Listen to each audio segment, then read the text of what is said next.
Hello students, welcome back to my channel. हम बात कर रहे थे अपने लास्ट वीडियोस में क्लास 10th के magnetic effect of electric current का।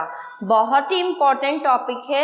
आई होप कि आपको मेरे सारे पिछले वाले वीडियोस समझ आ गए होंगे, बिकॉज सारे वीडियोस एक दूसरे से लिंक होते हैं। तो आपको ये वीडियो समझने के लिए पहले वाला वीडियो देखना जरूरी है, और उन सब के लिंक जो है आपको डिस्क्रिप्शन बॉक्स में नीचे मिल जाएंगे। तो स्टूडेंट्स, आज हम एक बहुत ही इम्पॉर्टेंट टॉपिक स्टार्ट करने वाले हैं, वो है electric generator. Electric generator start कराने से पहले मैं आपको थोड़ा सा रिमाइंड कराना चाहती हूँ। हमने लास्ट वीडियो में पढ़ा था फ्लेमिंग्स का राइट हैंड रूल। फ्लेमिंग्स का राइट हैंड रूल जो है आपको पता है, राइट हैंड से यूज करना है। आपको पता है जो थंब है वो फोर्स या मोशन को बताता है, जो आपकी फोर फिंगर है वो बताती है आपके मैग्नेटिक फील्ड को, और जो आपकी मिडिल फिंगर है फ्रेंड्स वो बताती है इंड्यूस्ड करंट की डायरेक्शन। तो याद रखिएगा, तीनों ही एक दूसरे के परपेंडिकुलर होने चाहिए, ठीक है। इससे पहले हमने पढ़ा था कि एसी और DC current, AC means alternate current और डीसी मीन्स डायरेक्ट करंट। जो मैं थोड़ा सा रिमाइंड करवा रही हूँ आपको, ये हम पहले वाली वीडियो में बहुत डिटेल में पढ़ चुके हैं। डायरेक्ट करंट जो होता है स्टूडेंट, उसकी डायरेक्शन सेम होती है, मतलब वो हमेशा प्लस से माइनस की तरफ करंट का फ्लो होता है। हमें पता है, जैसे हमने कोई इलेक्ट्रोलाइसिस प्रोसेस कर लिया जिसमें एनोड और कैथोड यूज करते हैं, तो आपको पता है कि करंट जो है हमेशा प्लस से माइनस की तरफ ही मूव करता है, ठीक है। ऐसा ही होता है, ठीक है। तो वो डायरेक्ट करंट है जो कि हमें किससे मिलता है, बैटरी से, सेल से, ये डायरेक्ट करंट होता है, ठीक है। अब अगर हम बात करें ऑल्टरनेट करंट की,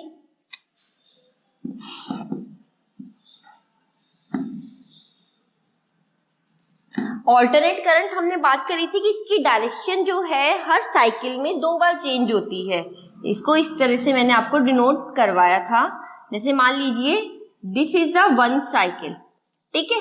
तो एक ही साइकिल में देखिए 2 बार चेंज हुई ना, एक बार इधर और एक बार इधर, तो हर साइकिल में 2 बार चेंज होती है। और हमने बात करी थी कि इंडिया में जो फ्रीक्वेंसी का करंट आता है हमारे पास वो है 50 हर्ट्ज। 50 हर्ट्ज मीन्स क्या हुआ, 1 सेकेंड में 50 साइकिल, यही हुआ। हम पढ़ चुके हैं फ्रीक्वेंसी मीन्स क्या होता है। तो देखिए आपको पता है एक साइकिल में 2 बार डिस्टेंस चेंज होती है, 2 टाइम्स डिस्टेंस चेंज होती है। इट मीन्स 50 साइकिल में 2 into 50 मतलब 100 टाइम्स चेंज होगी। तो एक सेकंड में कितने टाइम्स डायरेक्शन चेंज हुई है, 100 टाइम्स। ये इंपॉर्टेंट है जानना, ये हम सब पहले पढ़ चुके हैं, ठीक है। तो अब जो मैं नया पढ़ा रही हूँ आपको स्टूडेंट्स, वो है कि एसी और डीसी में क्या डिफरेंस होता है, कि why is AC is good over than the DC, AC is better than the DC. तो देखिए इसका रीजन क्या है स्टूडेंट्स। एक तो जो एसी है उसका ट्रांसमिशन बहुत ही इजीली हो जाता है। जो बहुत ही डिस्टेंटली दूर जगह है वहां पे आप एसी की जो लाइंस है, करंट की लाइंस आपको पता है वायर के थ्रू जाती है, वो इजीली जा पाती है। और वहीं अगर आप डीसी की बैटरीज वगैरह लेकर जाओ तो वो बहुत ज्यादा मुश्किल है, बड़ी बड़ी बैटरी लेकर जाना पड़ेगा, ठीक है। एसी को आप कन्वर्ट कर सकते हो डीसी में easily, AC convert into the DC easily, ठीक है। एसी फॉर्मेशन में एनर्जी का लॉस भी कम होता है, एनर्जी कम लगती है, इजीली डीसी में कन्वर्ट हो जाता है। साथ ही साथ एसी जो है चीपर सोर्स है इलेक्ट्रिसिटी का, डीसी जो है वो महंगा होता है और एसी जो है वो सस्ता होता है। यही तो रीजन है कि सब जगह जो है करंट हमारे पास इलेक्ट्रिसिटी जो है वो एसी की सप्लाई जो घर में होती है ना, वो एसी होता है। आपको पता है कि हम डीसी से क्यों नहीं करते हैं, हम जो मोटर से भी अपने घर में चला सकते हैं इलेक्ट्रिसिटी सब चीजें, लेकिन वो बहुत महंगा पड़ता है, ठीक है। इसलिए हमारे पास मेन्स जो हमारे इलेक्ट्रिक पोल लगे हुए हैं ना, वहां से करंट आता है, ठीक है। एसी के जो सोर्सेज होते हैं ना, उसमें वोल्टेज को आप इंक्रीज एंड डिक्रीज इजीली कर सकते हैं। वोल्टेज को आप ज्यादा और कम इजीली कर सकते हैं, वोल्टेज बढ़ा ज्यादा सकते हैं, कम भी ज्यादा कर सकते हैं। और सबसे इम्पोर्टेंट जो है एसी के सोर्सेज के जो मेंटेनेंस है स्टूडेंट्स, वो थोड़ी चीपर होती है। एसी के जितने भी अप्लायंसेज हैं उसकी मेंटेनेंस जो करना है वो इजी होता है, चीपर होता है। तो AC is better than the DC, ये इसके एडवांटेज है, आप कॉपी कर लें।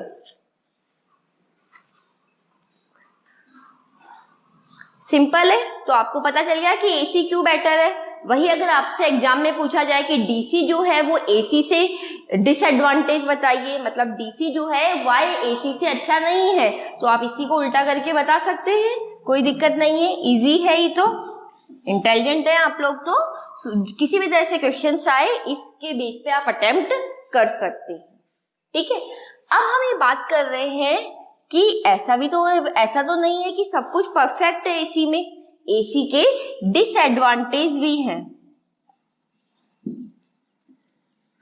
डिसएडवांटेज कम है इसलिए सब जगह एसी जो है वो यूज होता है।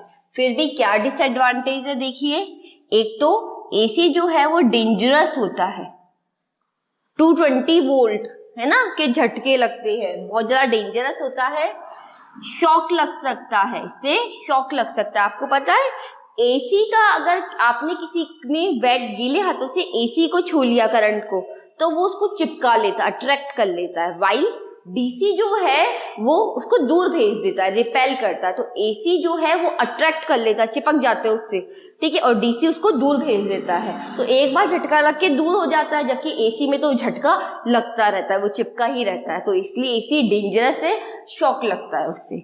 ठीक है, दूसरा इलेक्ट्रोलाइसिस प्रोसेस जो होती है ना, उसमें एसी यूज नहीं आता। क्यों? क्योंकि इलेक्ट्रोलाइटिक प्रोसेस में आपको हमेशा प्लस से माइनस की तरफ करंट फ्लो करना पड़ता है, एनोड से कैथोड, एनोड से कैथोड, दो ही आपके पास वो लगे होते हैं इलेक्ट्रोड। जबकि आपको पता है एसी में तो जो करंट है उसकी डायरेक्शन चेंज होती जाती है। ठीक है, आपको एक ही डायरेक्शन में फ्लो करवाना होता है, जबकि एसी में करंट की डायरेक्शन चेंज होती जाती है स्टूडेंट्स। इसलिए इलेक्ट्रोलाइसिस जैसी प्रोसेस में आप इसको यूज नहीं कर सकते। तो इसको कॉपी कर लिया आपने। अब हम आगे की तरफ बढ़ते हैं। तो ये एसी और डीसी के बारे में कुछ भी क्वेश्चंस आए इनसे रिलेटेड आप इजीली सॉल्व कर सकते हैं। इसके बाहर आपके पास कुछ भी एसी और डीसी के बारे में नहीं पूछा जाएगा। अब हम अपने मेन टॉपिक पे आते हैं, electric generator. Very important topic है स्टूडेंट्स, आपको बहुत मजा आएगा, बिलीव करें कि इतना मजा आएगा उसको समझने में, और ऐसा आप कहीं नहीं समझ सकते हैं। मैं पूरा ट्राई करूंगी कि आपको बहुत अच्छा लगे और एक ही बार में समझ आ जाए। तो देखिए, हम बात कर रहे थे सबसे पहले इलेक्ट्रिक जनरेटर होता क्या है। इसको मैं आपको बहुत सिंपल करके बताने वाली हूँ स्टूडेंट्स, तो आप ज़्यादा से ज़्यादा अपने फ्रेंड्स को भी शेयर करें ताकि वो इसका एडवांटेज ले सके। नहीं तो होता क्या है कि इतना मुश्किल टॉपिक लगता है ये समझने में कि हमें आता ही नहीं है और इसको छोड़ के चले जाते हैं स्टूडेंट्स। तो ऐसा नहीं होगा, बिलीव करें, आप जरूर से इसको एंड तक देखें, आपको समझ आएगा। तो हम बात कर रहे थे इलेक्ट्रिक जनरेटर के बारे में।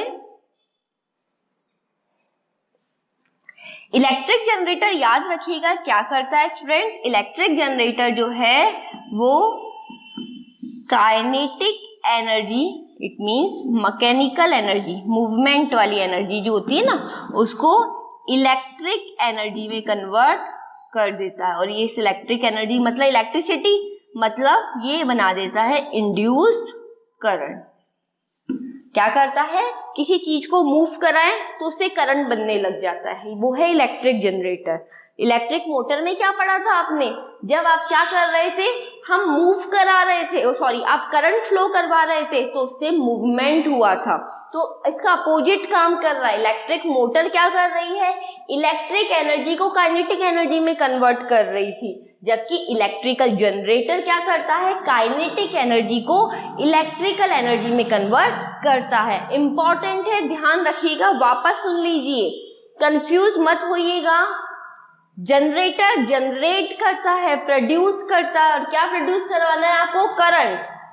कैसे करा, मैकेनिकल एनर्जी से। किसी चीज को मूव करा रहे हैं तो इलेक्ट्रिक एनर्जी बनती। शादियों में जनरेटर देखते हैं ना, जलता है, जो इलेक्ट्रिक एनर्जी देता जाता है, जैसे लाइट्स जलती है, शादियों में जो बारात होती है उसमें, ठीक है।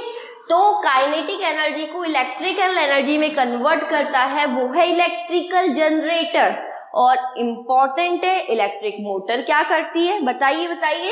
यस, इलेक्ट्रिक एनर्जी को काइनेटिक एनर्जी में मूव करती है। मोटर मूव कराना, ठीक है, मूव कराना मोटर, और जनरेटर प्रोड्यूस कराना,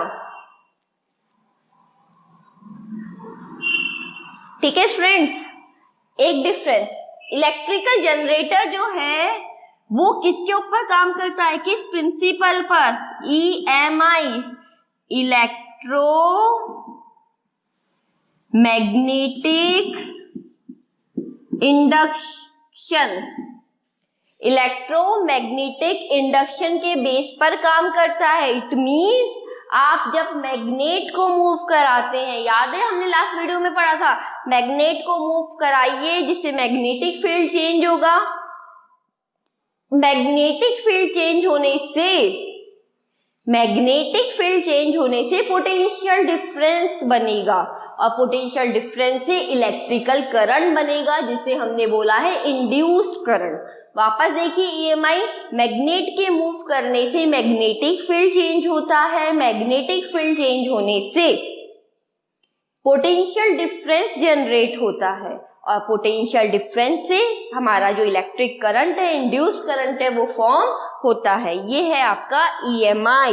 तो इलेक्ट्रिकल जनरेटर किस बेस पे काम करता है, EMI पे बेस पे काम करता है, याद रहेगा ये। वही इलेक्ट्रिक मोटर रिमाइंड करिए, इलेक्ट्रिकल मोटर में क्या किया था आपने इलेक्ट्रिसिटी फ्लो करी थी किसी कंडक्टर में, जिसके कारण वो मैग्नेट की तरह बिहेव कर रहा था, मैग्नेट की तरह बिहेव कर रहा था, और उसके मैग्नेटिक फील्ड में रखा तो दोनों के बीच में फोर्स फील हुआ, जिसके कारण उसका मूवमेंट हुआ। Magnetic effect of electric current के बेस पर काम करता है। वापस से देखिए, इलेक्ट्रिक मोटर किस बेस पे काम करती है, पहले तो करती क्या है, इलेक्ट्रिक मोटर काम करती है इलेक्ट्रिकल एनर्जी को काइनेटिक एनर्जी में कन्वर्ट करने, ठीक है। आप जब किसी करंट कैरिंग कंडक्टर जो मैग्नेट की तरह काम कर रहा है उसको मैग्नेटिक फील्ड में रखते हैं तो it experience a force, magnetic effect of electric current के बेस पे काम कर रहा है। तो आपको क्लियर हो गया होगा दोनों में डिफरेंस, इलेक्ट्रिक जनरेटर और इलेक्ट्रिक मोटर। अब आइए फ्रेंड्स, अब हम अपना मेन काम करते हैं। याद रखिएगा, इलेक्ट्रिक जनरेटर जो होता है वो 2 टाइप का होता है, AC जनरेटर और DC जनरेटर। AC जनरेटर और DC जनरेटर।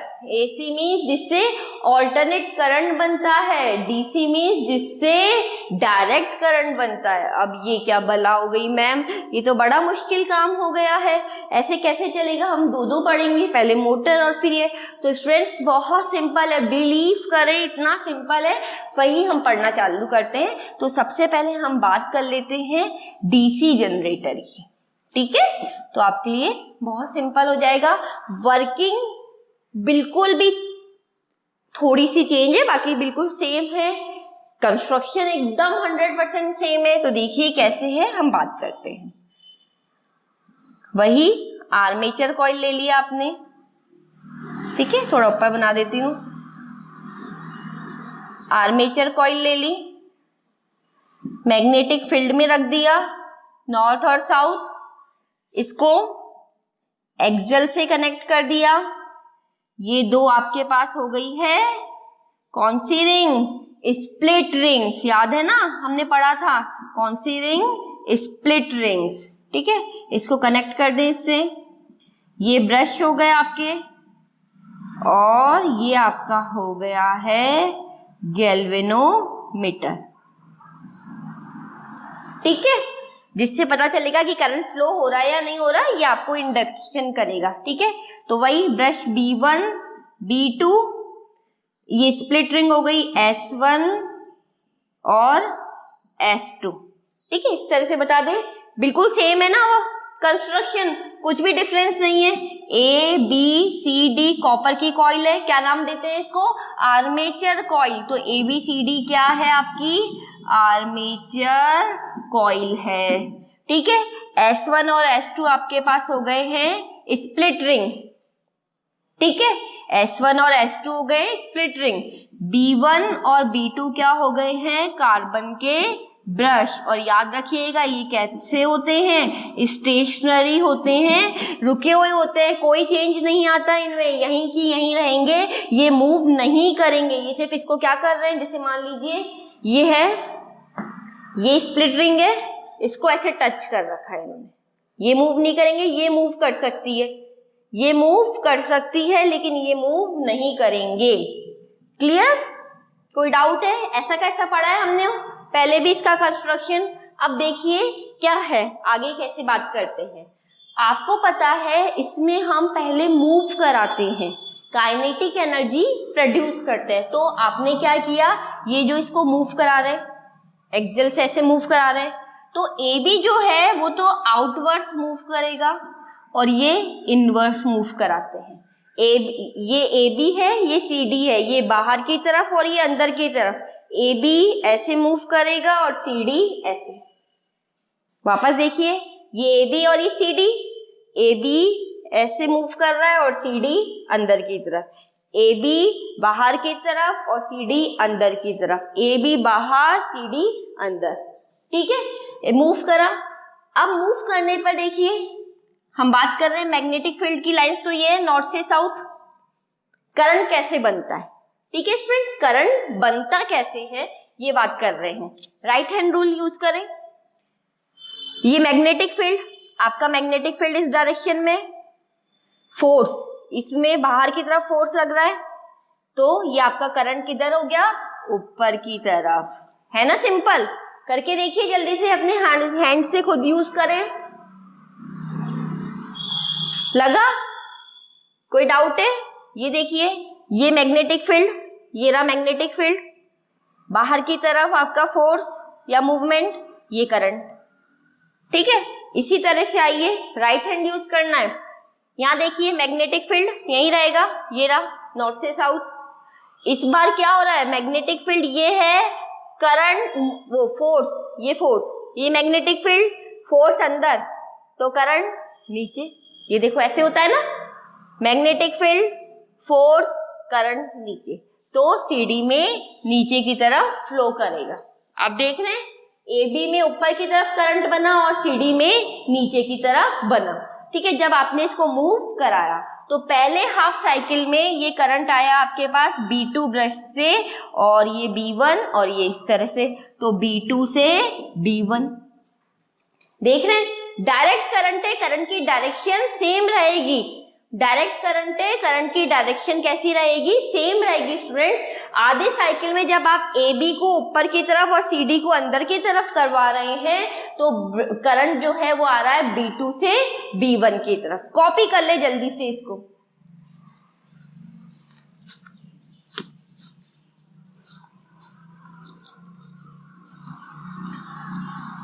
ठीक है, B2 से B1 की तरफ आ गया, ये आ गया।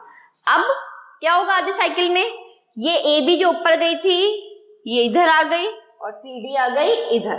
ठीक है, यहां बनाती हूं नेक्स्ट हाफ साइकिल।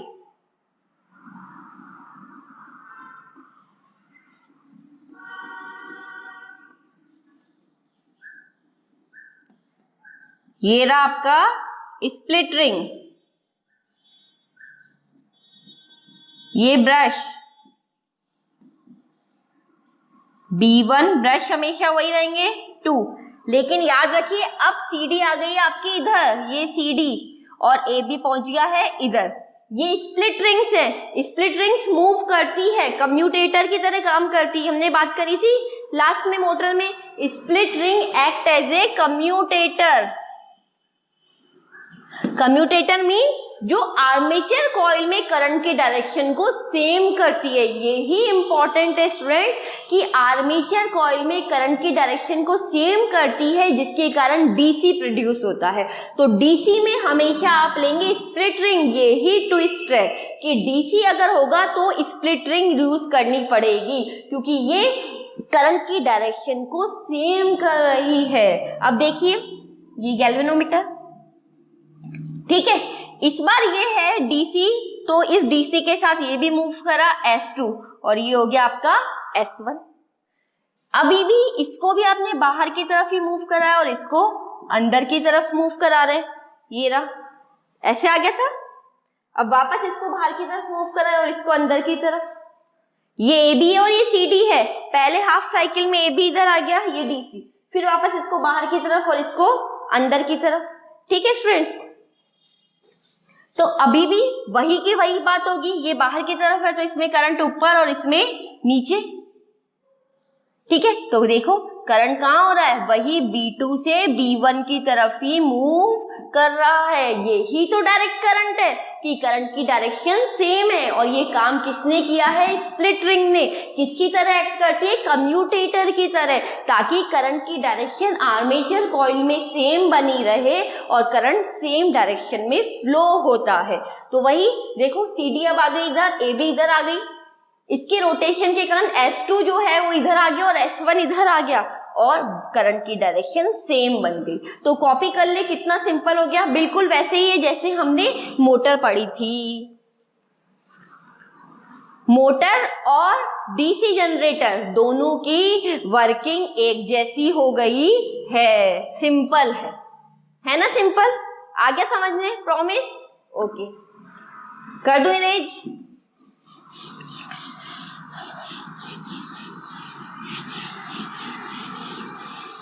आइए अब हम पढ़ते हैं स्टूडेंट्स हमारा एसी जनरेटर। अब यहाँ पे कुछ नया मिलेगा आपको, वो सेम था।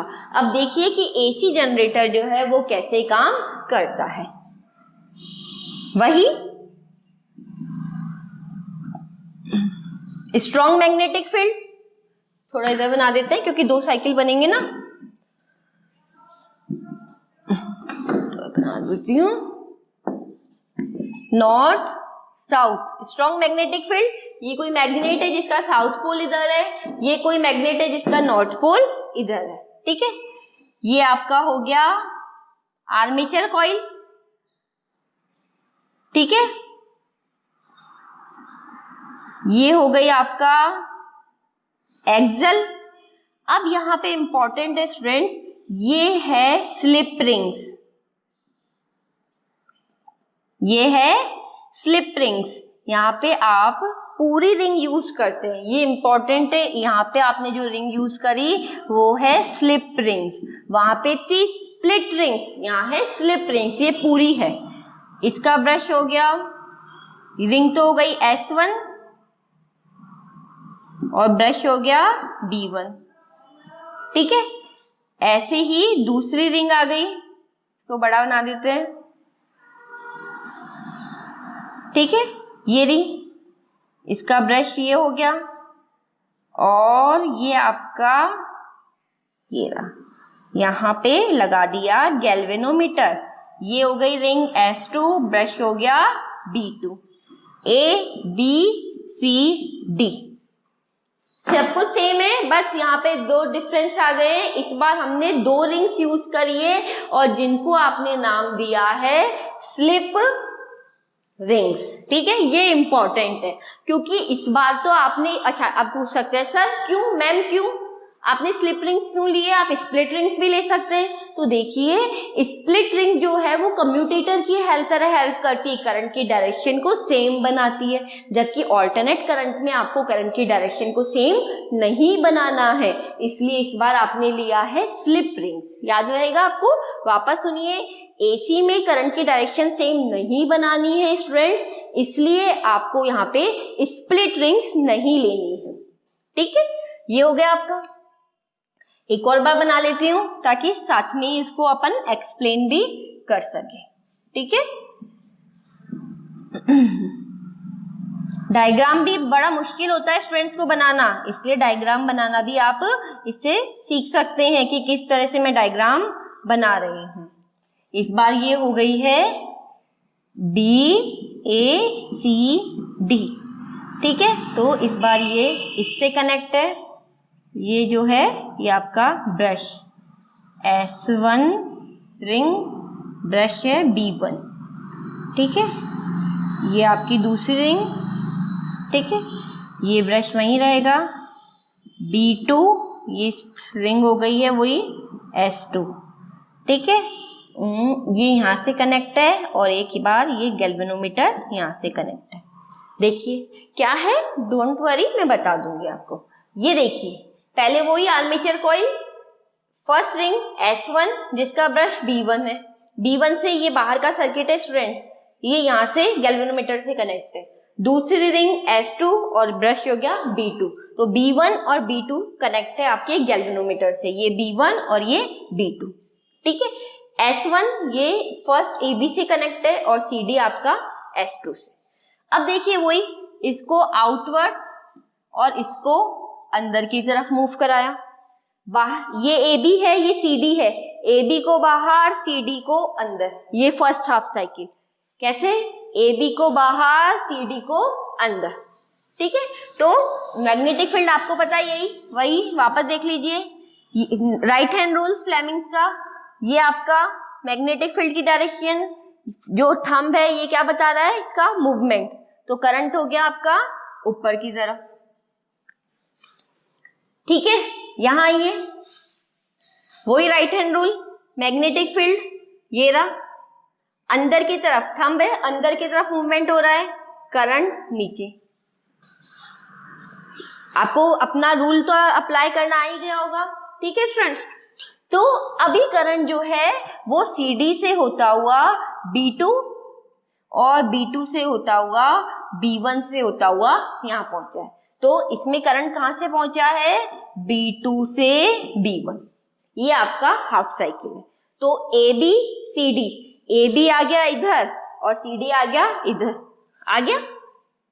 लेकिन यहाँ पे AB जो है अभी भी S1 से ही कनेक्ट होगा और CD जो है अभी भी S2 से ही कनेक्ट होगा, ठीक है। AB जो है ये रिंग जो है ये ऐसी की ऐसी ये रिंग है, ये रिंग है जो ऐसी की ऐसे यूं भी घूम जाएगी, ये AB के साथ ये रिंग बनी हुई है मान लीजिए और CD के साथ ये, तो ये ऐसी कैसी यहाँ घूम जाएगी। तो AB S1 से कनेक्ट है और CD S2 से, एज इट इज। ये देखो ये घूमा इधर किधर, तो AB जो है S1 से कनेक्ट है, CD जो है वो S2 से कनेक्ट है। ये देखो AB अब ये इधर से कनेक्ट हो जाएगा, CD जो है वो इधर से कनेक्ट हो जाएगा। कुछ नहीं किया, AB जब इधर घूम कर आया तो इस वाले पॉइंट से आके कनेक्ट हो गया, ब्रश वहीं का वहीं रहा।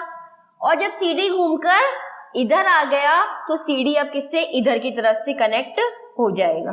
ये देखो वापस देखो, इधर आया AB यहां से कनेक्ट हो गया इस बार, जब CD आया इधर तो CD कनेक्ट हो गया इस वाले से। तो यही तो किया है, AB इधर से कनेक्ट हो गया ये रहा और CD कनेक्ट हो गया इधर से, ठीक है। ब्रश वहीं रहेंगे।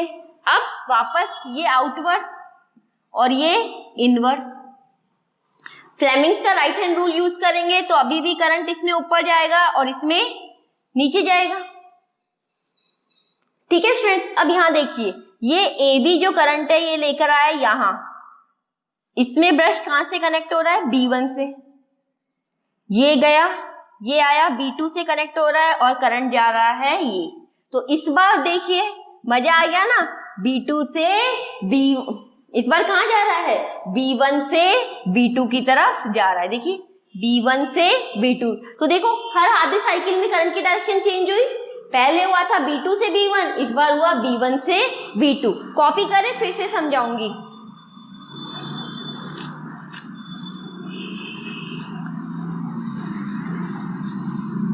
मजा आ गया ना देखने में, कितना सिंपल है। आप अपनी बुक में अपने एग्जाम में ये बना के आइए students, full out of full marks, promise.